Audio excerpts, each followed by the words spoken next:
අනාගත කුසගින්න නිවාරමු ආහාර සුරක්ෂිතතාවය අපගේ වගකීමක්. එන්න අපි කතා කරමු. එක්සත් ජාතීන්ගේ තිරසාර සංවර්ධන අරමුණවල දෙවන අරමුණ වන්නේ සීරෝ හංග. එහෙමත් නැත්නම් කුසගින්න නිවාලීම යන්නයි. ඉතින් මේ මාතෘකාව මේ තිරසාර සංවර්ධන අරමුණත් සමග ඍජුවම සම්බන්ධ වෙනවා. ප්‍රථමයෙන්ම අපි බලමු ආහාර සුරක්ෂිතතාවය යනු කුමක්ද යන්න.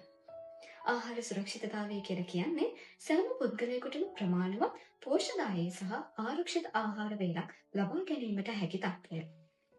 ආහාර සුරක්ෂිතතාවය යන කරුණ මත ප්‍රධාන කුළුණු හතරක් පවතිනවා.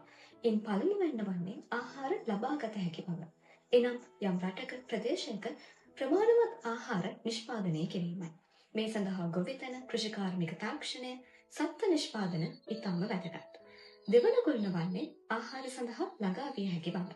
කෙතරම් ආහාර නිෂ්පාදනය කළත් ඒ ආහාර මිනිසුන්ට ලබාගත නොහැකි නම් එය බරපතල ප්‍රශ්නයක්.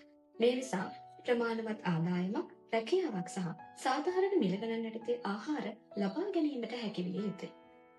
තෙවැන්න වන්නේ ආහාර භාවිතය. අප කෙතරම් ආහාර භාවිතා කළත් අපට අවශ්‍ය පෝෂණය නොලැබෙන්නේ නම් එයත් ගැටලුවක්. මේ නිසා සමබර ආහාර වේලක්, පෝෂ්‍යදායී ආහාර වේලක් සමග පිරිසිදු ජලය සහ නිවැරදි සෞඛ්‍ය පුරුදු අනුගමනය කිරීමත් ඉතාම වැදගත්. හතරවන කුළුණ වන්නේ ස්ථාවරභාවය.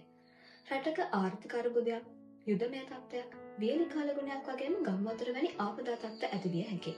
මේ සෑම අර්බුදයක් හමුවේම ආහාර සැපයීම අඛණ්ඩව පවත්වා ගත හැකි නම් එය මේ කුළුණ තුලින් බලාපොරොත්තු වෙනවා.